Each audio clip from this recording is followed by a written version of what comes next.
Got some blanks I hammered out several weeks ago.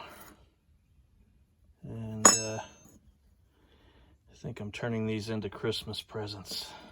But I think you can see the Sharpie line there of what I'm gonna shape that to. These will be kind of Rifleman's knives.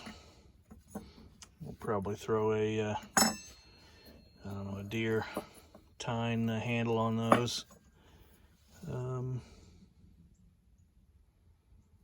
Kind of liking this one over that one, and I've already shaped it slightly.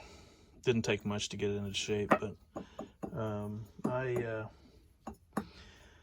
I forged these out of old Willys Jeep leaf springs, and I think you now know that I used to restore old Willys Jeeps, and I have stacks of World War II era leaf spring material, and so that's kind of neat. Probably doesn't mean much to most people, but it does to me. Good old American iron. And I got touch marks in there, and I think I'll do that edge on there, and I think I'll do a false edge, maybe a third of the way up on these. But I don't have any fancy tools. I generally do just my profiling with the Milwaukee 4-inch grinder, and then the rest of this I just work out with a file. But I'll get them shaped and filed, and then I will anneal them. And actually I may need to do that now, because these came right out of the forge, coal fire hammering, and I didn't have my my hot box, so maybe to get these worked, I'll just hit them with a torch and turn them purple and let them cool down, and then I'll do the file work. But haven't done a knife video in a while, or any blacksmithing in a while. We'll see how this turns out. Yeah, there we go. In here.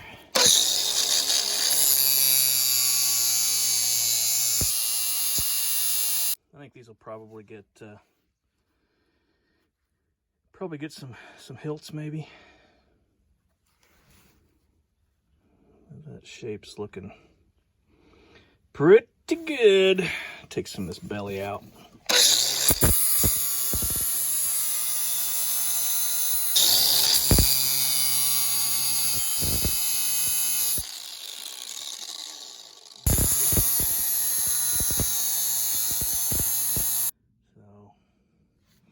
Backed off of that because I like that that hilt comes down. That needs to be the same line there. So I'll keep whittling here.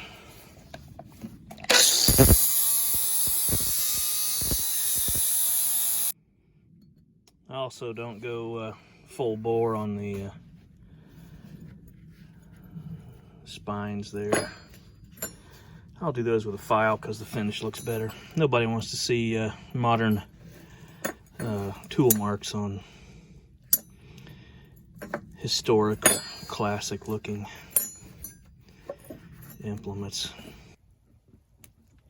It's been a while since I had the forge fired up.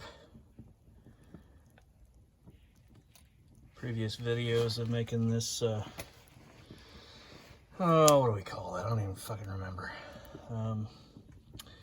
Anyway, the draft hood. Yeah, I forgot the draft hood, which was an old gas can. It works pretty good. Get a little blow by in the wind outside here. Maybe at some point I'll have a legitimate little shed to have this in, but in the meantime, it works pretty good, and doesn't get too hot like everyone was worried about. I think there's enough air moving through there. I think I might even use this piece I cut out to aid things along, you can cut out this this back radius and maybe put a little hinge on there and make that work. But right now this works pretty good. There you can see the wind moving. But once that flame picks back up and starts to warm that chamber, it works a little better. But anyway, I'm just going to do essentially a heat treatment, and I made an oven here, so I got some coke under there, and I got fresh coal on top, and you can see this glow under here. And I'll tap that down. That coal gets sticky when it starts to cook, and actually makes a pretty neat little little oven, and it's real hot underneath there. But I'll crank on this a little bit.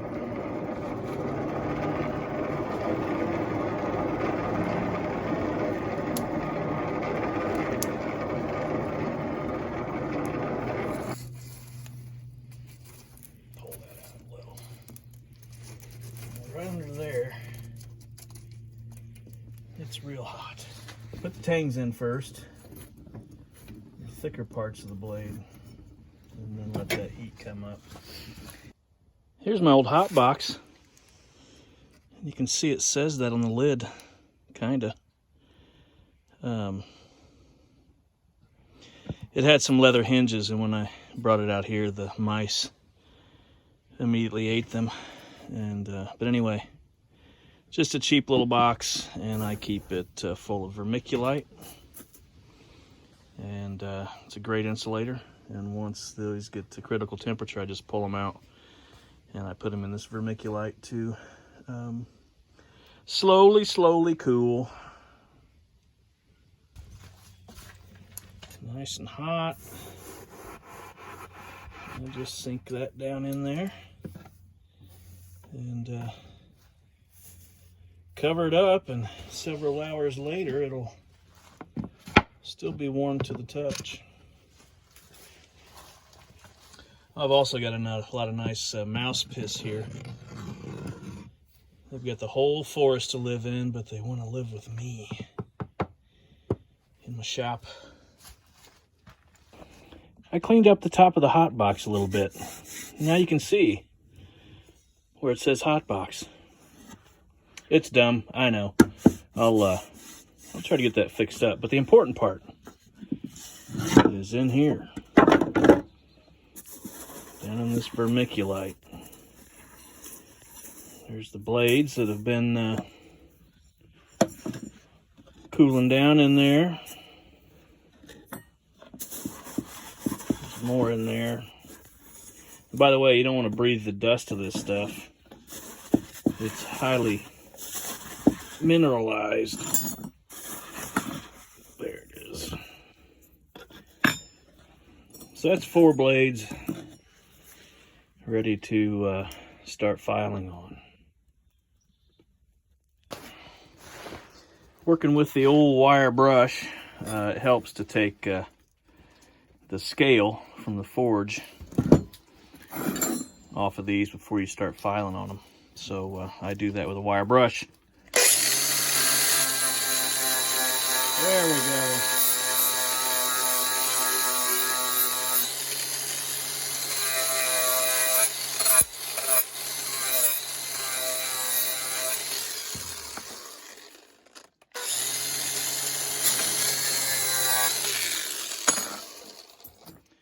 There we go. This is today's candidate. Can you see that? Oh, the autofocus isn't working. Gotta love an iPhone. There we go. The old touch mark. See all my old hammer marks.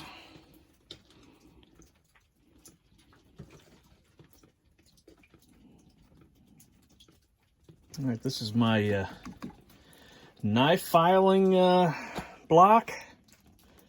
It's red oak, and essentially I've got vertical piece under here that I can put in my wood vise, and it's screwed to that horizontal piece.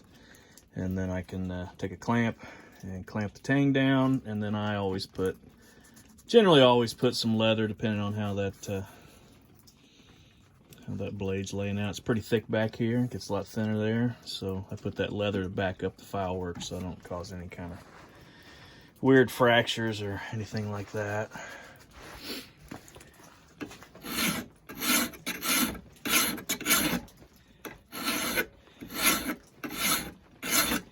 Now I'm doing what they call draw filing.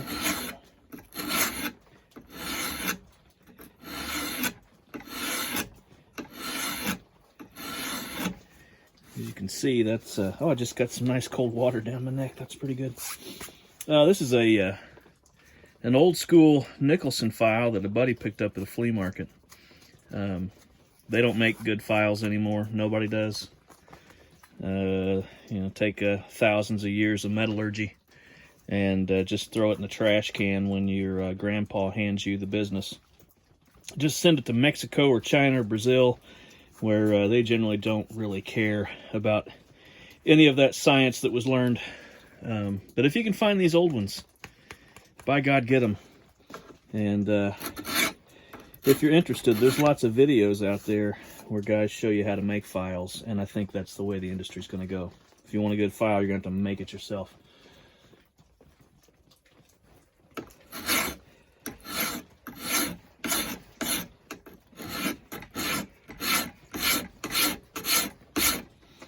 This is a bastard file. When you draw filing, you hold that 90 degrees to your cut and just drag it back.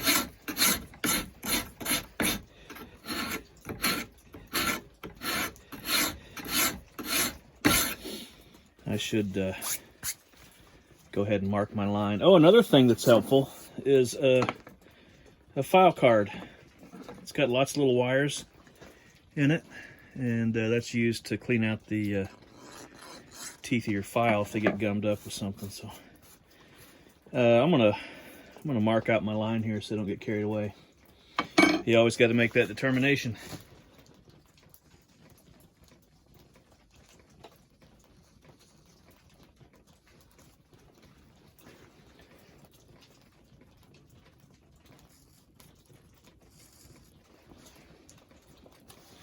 See, I already kind of shot past it.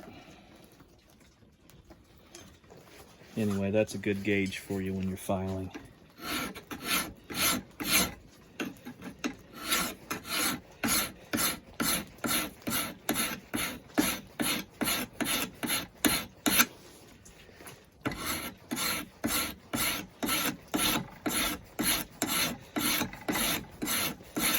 Now we'll likely go above that line. Now you can start to see my hammer marks revealing themselves as I work that blade down.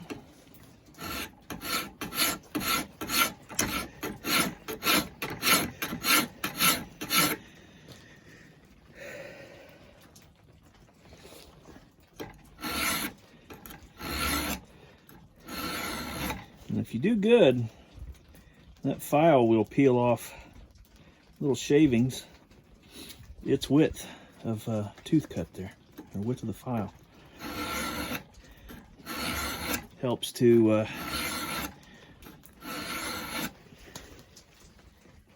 work down that edge first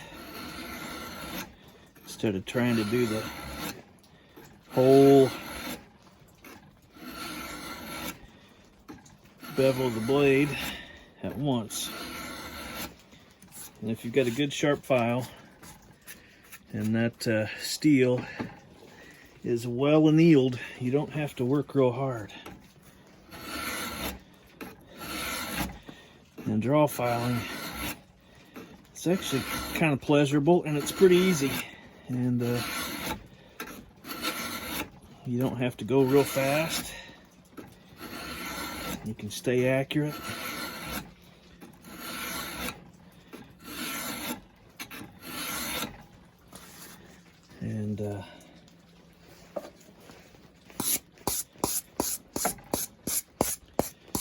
said, it helps to get that mill scale off there before you do this. That way it doesn't pack up in the teeth.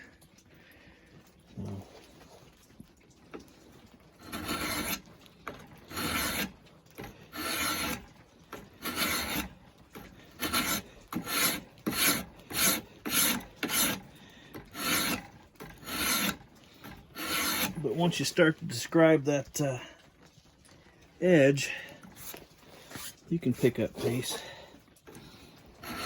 or you can put some pressure down and make some deep cuts.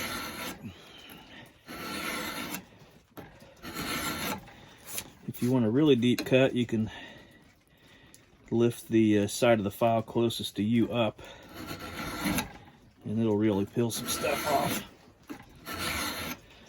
That's not the best thing to do on your historic file. Yeah, they're historic now. Pay attention to that edge, the center of it, so you don't go past it and get a narrower blade.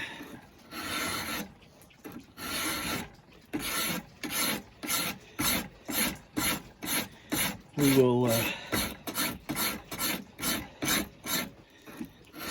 will work up to that edge, but I'll flip it over before I get too far and make sure I'm not going off center on it. That big hammer mark there.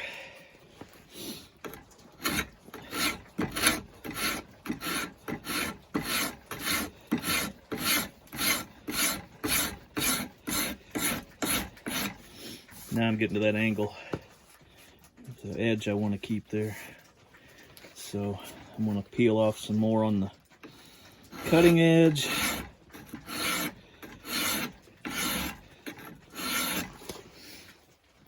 Close in on that center of the blade.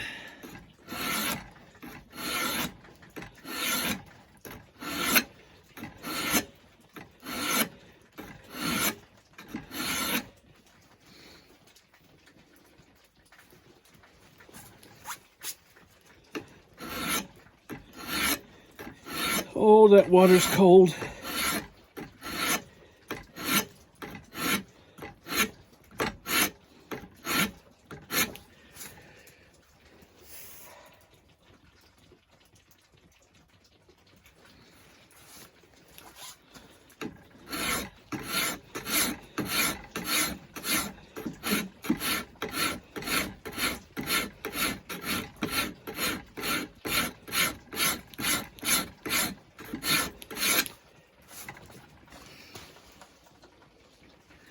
Yeah, I'm going to climb into that touch mark, but that's okay.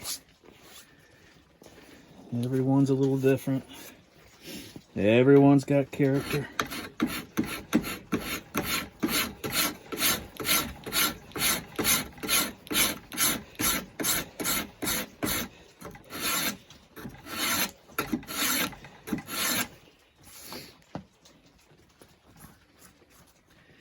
If you want, you can take that all the way up to that spine, and a lot of guys do that, but I like to see that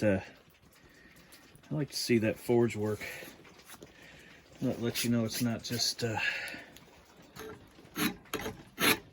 bandsawed out of something and put through a belt grinder.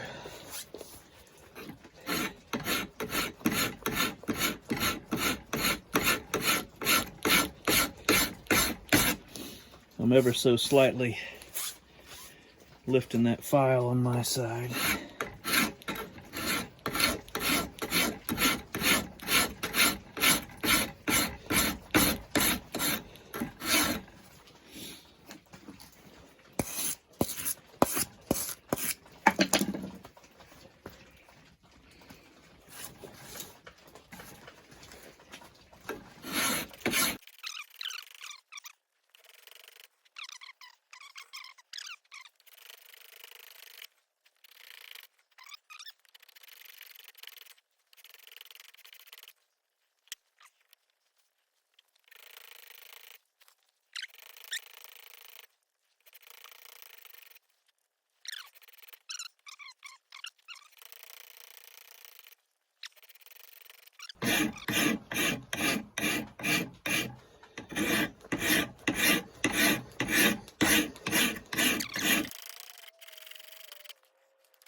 Okay. Check that edge. Drop my leathers in the mud.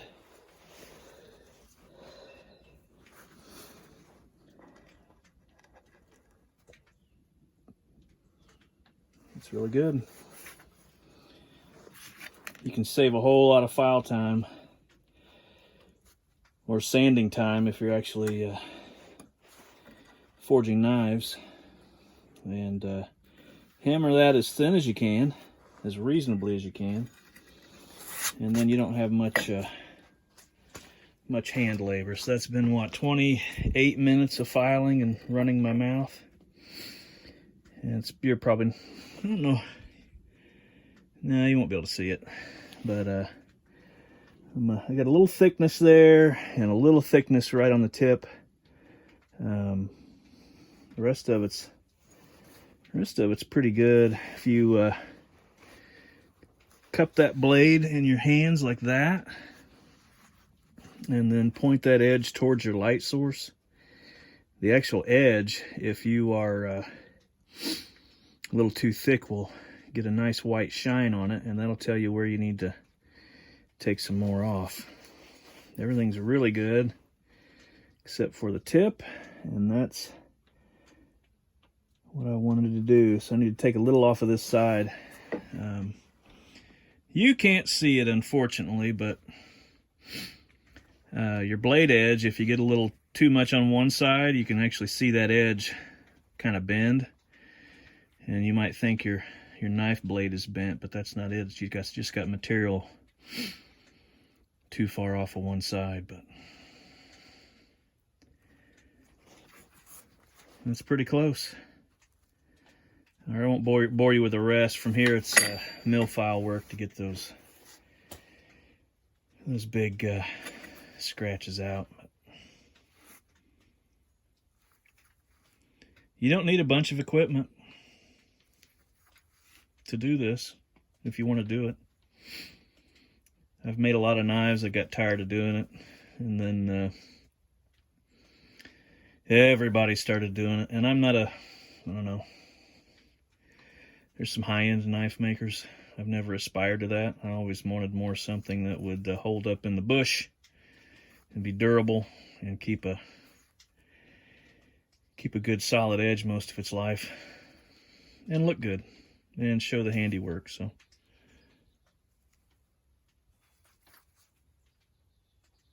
this is the easiest part if you're going to make a knife.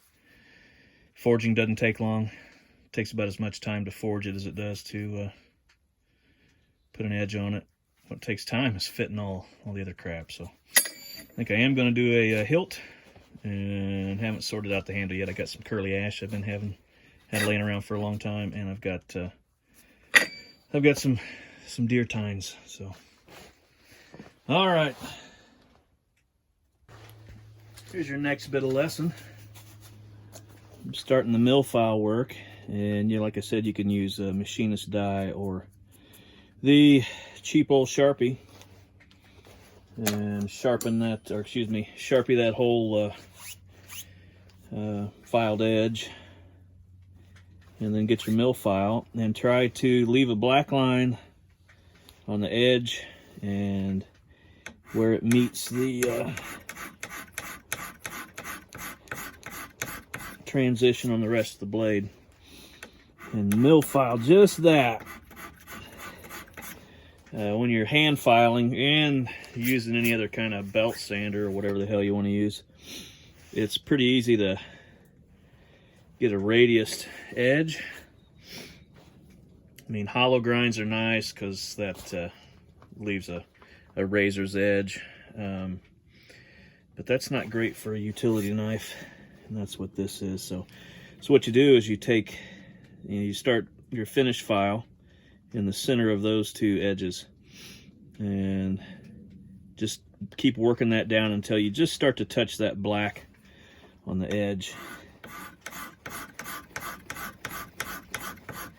And that'll leave you with a nice profile blade.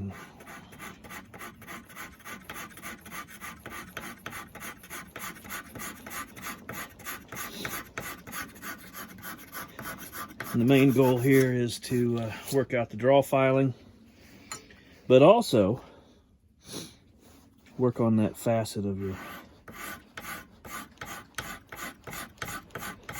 blade. This also keeps you from overworking that edge and getting into it. From the draw filing, I've got a pretty good centered edge, and I just need to work on this facet.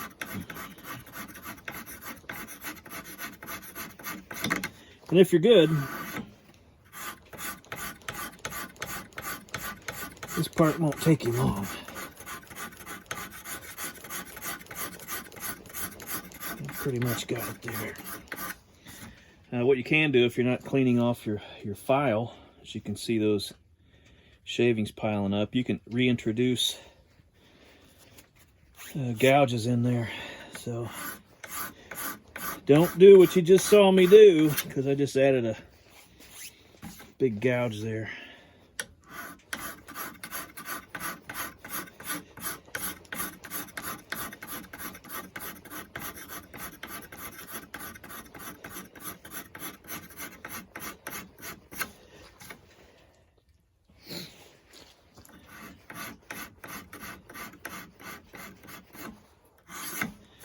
Now, you remember earlier I talked about protecting the tip in the forge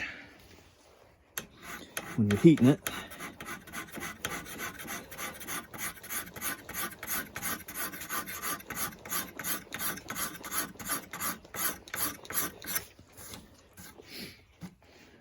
Well, what I'm not going to do is make that tip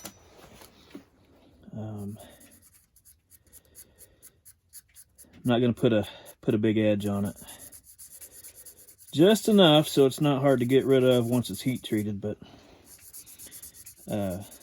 we've got more heat treating to do on this. Once this work is done, we'll bring it up to critical, which is almost white hot.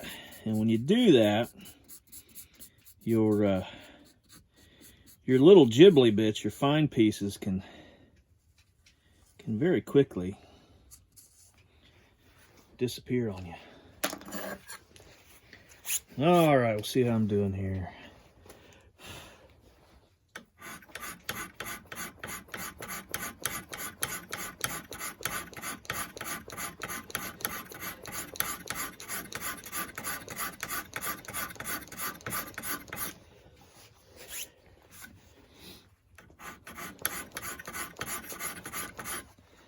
I'm liking that.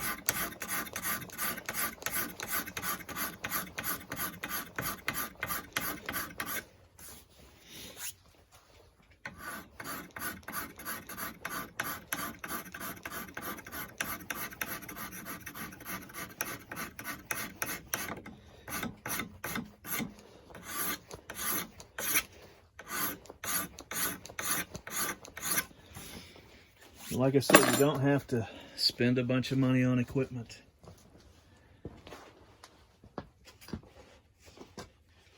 Now,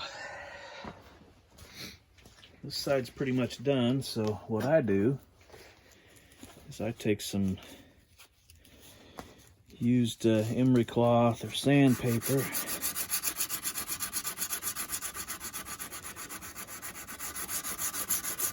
put it on a file,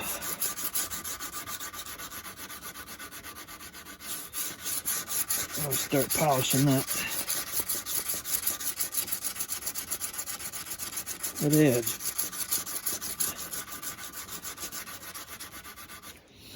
At this point, you can go up into up past that, or up into that mill scale that you've left there, and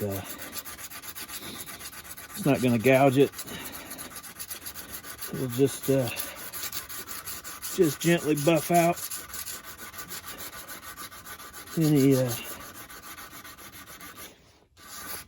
any places you've got carried away with that file. And it'll highlight any big gouges you got. I got a little deep there that bastard file, so I'll give that a little attention.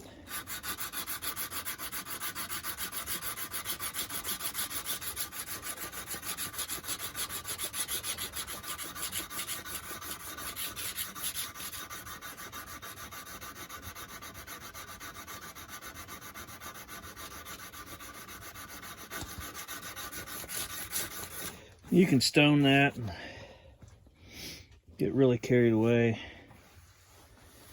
but I don't see any real need to. It's got a good shine. Oh, and then you drop it.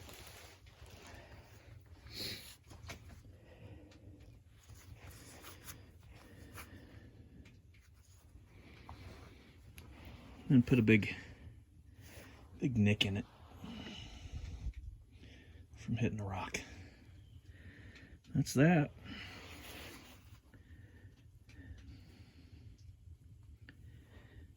It's looking good. Other side will finish up that edge.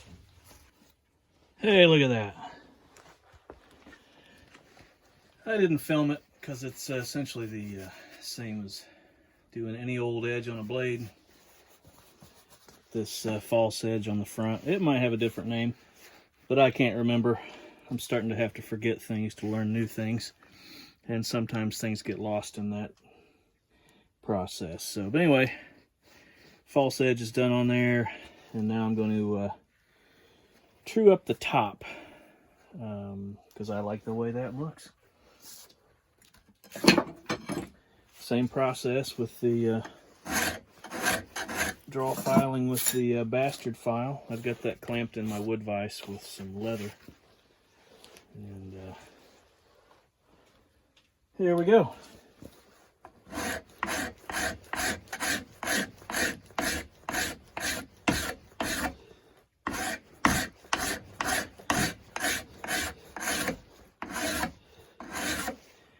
Now, knives are everything about style.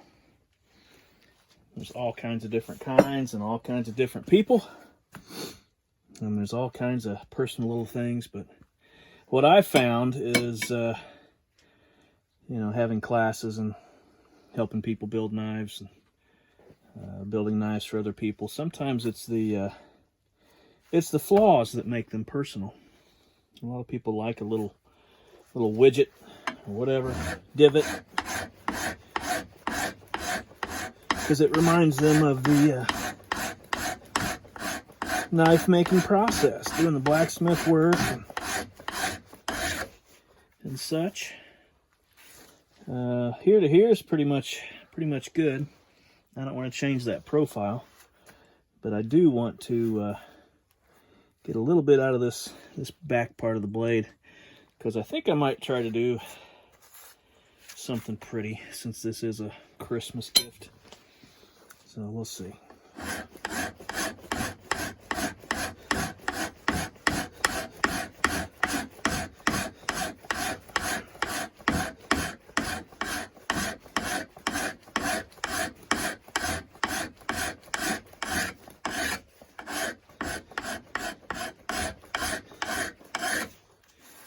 All right, there's that.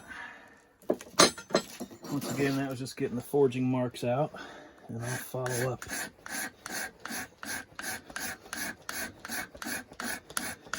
Just like doing the edge.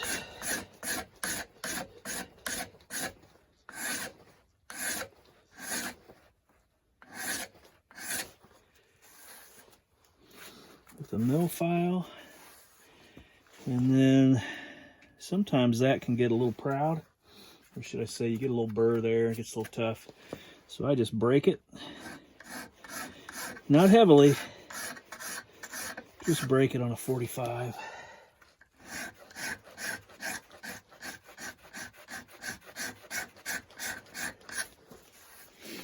And then you want to feel it with your finger. Yeah, that's still a little proud. So I'm gonna little angle to it here, and like I said, I'm not hitting it real hard, so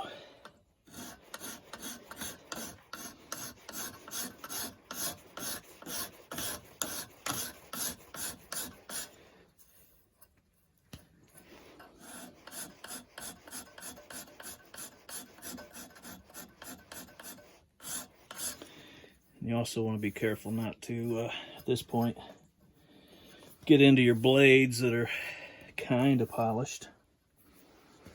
So.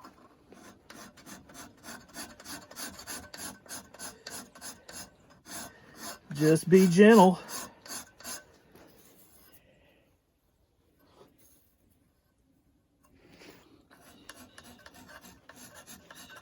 Yeah, it all feels pretty broke. All right. Get around here and take a look at it.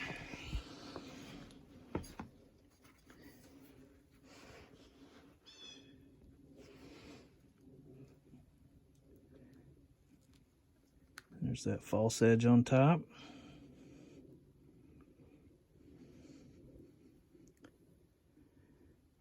This will be a pretty knife.